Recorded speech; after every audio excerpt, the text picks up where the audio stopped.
ನಮಸ್ತೆ ಮಂತ್ರರಾಜಾಯ ನಮಸ್ತೆ ಅಷ್ಟಾಕ್ಷರಾತ್ಮನೆ ನಮಸ್ತೆ ಚೇತನಾಧಾರ ಪರಬ್ರಹ್ಮ ವಿದಾಯಿನಿ.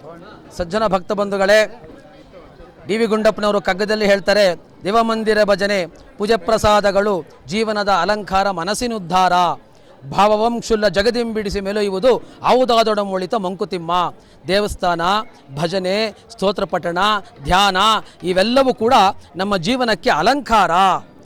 ನಮ್ಮ ನಶ್ವರವಾದ ದೇಹಕ್ಕೆ ಅಲಂಕಾರ ಮಾಡಿಕೊಂಡ್ರೆ ಹೇಗೆ ಚೆನ್ನಾಗಿ ಕಾಣ್ತೀವೋ ಹಾಗೆ ಇದನ್ನು ನಮ್ಮ ಜೀವನದಲ್ಲಿ ಅಳವಡಿಸ್ಕೊಂಡ್ರೆ ನಮ್ಮ ಜೀವನ ಪಾವನವಾಗುತ್ತೆ, ಪವಿತ್ರವಾಗುತ್ತೆ. ಅದಕ್ಕಾಗಿ ದೇವಸ್ಥಾನ ಸನ್ನಿಧಿಗಳನ್ನು ಮಾಡಿದರು, ದೇವಾಲಯಗಳನ್ನು ನಿರ್ಮಾಣ ಮಾಡಿದ್ರು ನಮ್ಮ ಹಿರಿಯರು, ಋಷಿಮುನಿಗಳು, ತಪಸ್ವಿಗಳು. ಆ ದೇವಸ್ಥಾನದಲ್ಲಿ ಭಕ್ತಾದಿಗಳು ಬಂದು ಗೋವಿಂದನ ಸ್ಮರಣೆ ಮಾಡಿ ಒಂದು ಚೈತನ್ಯ ಉದ್ದೀಪನವಾಗುತ್ತೆ. ಆ ಅರ್ಚಕಸ್ಯ ಹರಿಸ್ಸಾಕ್ಷಾತ್ ಅಂತ ಹೇಳ್ತಾರೆ. ಅರ್ಚಕರು ಭಗವಂತನನ್ನು ಆರಾಧನೆ ಮಾಡಿ ಅಲ್ಲಿ ಒಂದು ಚೈತನ್ಯವನ್ನು ಉಂಟು ಮಾಡಿರ್ತಾರೆ. ಆ ದಿವ್ಯ ಚೈತನ್ಯಕ್ಕೆ ನಮ್ಮ ಕೈಲಾದ ಪಂಚಾಮೃತ ಅಭಿಷೇಕವನ್ನು, ಕ್ಷೀರಾಭಿಷೇಕವನ್ನು, ದಧಿಯನ್ನು, ತುಪ್ಪವನ್ನು, ಜೇನುತುಪ್ಪವನ್ನು ಕೊಟ್ಟು ಸಮರ್ಪಣೆ ಮಾಡಿದಾಗ ನಮ್ಮಲ್ಲಿರ್ತಕ್ಕಂಥ ಪಂಚಭೂತಗಳ ಚೈತನ್ಯ ಉದ್ದೀಪನವಾಗುತ್ತೆ. ಪಂಚಭೂತಗಳಿಂದ ನಮಗಾಗಿರ್ತಕ್ಕಂಥ ದೋಷಗಳು ನಿವಾರಣೆ ಆಗುತ್ತೆ.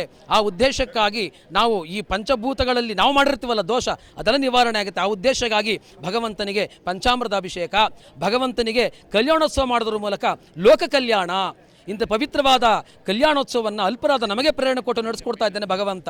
ತನ್ಮೂಲಕ ಲೋಕ ಕಲ್ಯಾಣವನ್ನು ಮಾಡ್ತಾ ಇದ್ದಾನೆ. ನಿತ್ಯ ಕಲ್ಯಾಣಂ ಪಚ್ಚತೋರಣಂ ಅಂತ ಹೇಳ್ತಾರೆ. ಭಗವಂತನು ನಿತ್ಯ ತೃಪ್ತನ್, ಯಾವಾಗಲೂ ಸದಾ ಆನಂದದಲ್ಲಿರ್ತಾನೆ. ಅವನಿಗೆ ಯಾವುದೂ ಅವಶ್ಯಕತೆ ಇಲ್ಲ. ನಮ್ಮ ಕೋರಿಕೆಗಳನ್ನು ಈಡೇರಿಸ್ಕೊಳ್ಳೋಕ್ಕೆ, ನಮ್ಮ ಒಂದು ಕಾಮನೆಗಳನ್ನು ಈಡೇರಿಸ್ಕೊಳ್ಳೋಕ್ಕೆ, ನಮ್ಮ ಕಷ್ಟಗಳ ನಿವಾರಣೆಗಾಗಿ ಭಗವಂತನಿಗೆ ಕಲ್ಯಾಣೋತ್ಸವವನ್ನು ಮಾಡ್ತೀವಿ.